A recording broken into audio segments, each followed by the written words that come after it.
Synchronous condenser, synchronous motor जो कि operate करती है नो लोड पे, उसे हम सिंक्रोनस कंडेंसर या कैपेसिटर बोलते हैं। इसे हम 3 फोर्स सप्लाई देते हैं इंडस्ट्रियल लोड के साथ जो कंबाइन होती है, ये हमारी सिंक्रोनस कंडेंसर होती है जो कि स्पीड प्रोवाइड करती है। और इंडस्ट्रियल लोड जिसे हम ऑपरेट करवाते हैं, जो कि कोई भी इंडक्शन मोटर, इंडस्ट्रियल फर्नेस कुछ भी हो सकता है। ओवर एक्साइटेड मोटर जो कि ऑपरेट करती हैं नो लोड पे, और सेम इलेक्ट्रिक फील्ड जो कि इंडस्ट्रियल लोड के साथ कंबाइन होती है, वो ऑपरेट करती है हमारे लैगिंग पावर फैक्टर पे,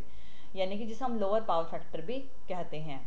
जो हमारा लीडिंग रिएक्टिव पावर होती है सप्लाई, जो हम सिंक्रोनस मोटर जो सप्लाई करती है लीडिंग रिएक्टिव पावर की, वो कंपेंशिएट करती है लैगिंग रिएक्टिव पावर को,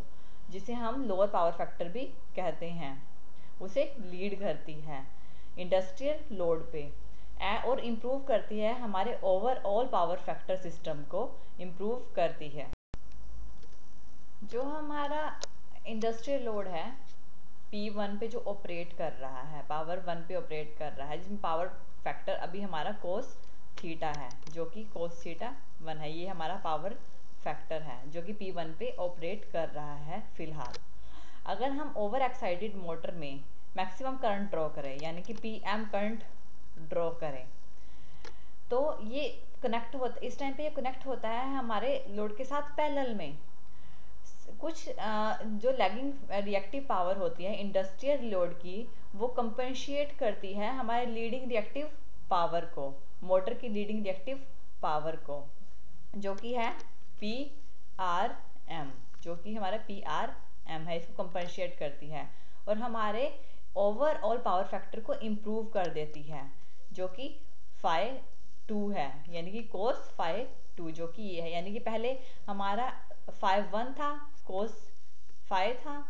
और जब हमने इम्प्रूव किया PM किया तो वो इम्प्रूव हो गए, जिससे हमारे कंप्लीट मैक्सिमम पावर पे उसने हमारे कंप्लीट रिएक्टिव पावर को इंक्रीज कर दिया, और जिससे हमारा power factor cos phi 2 increase हो गया, और इस तरह से ये हमारे पावर फैक्टर को इंक्रीज कर देती है। और इन दोनों के बीच का जो डिफरेंस है वो PRL minus PRM is equal to PM के होगा, ये इसका डिफरेंस जितना हमने इंक्रीज किया है।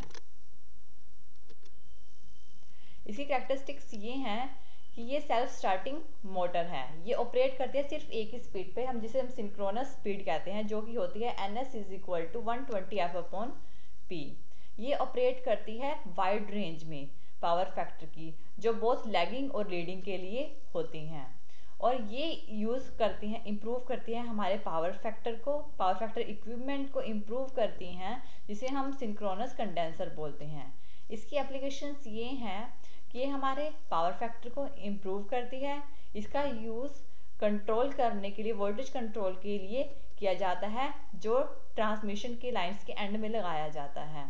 ये textile industry, cement factories and rubber mills में यूज़ की जाती हैं। ये है हमारा सिंक्रोनस कंडेंसर।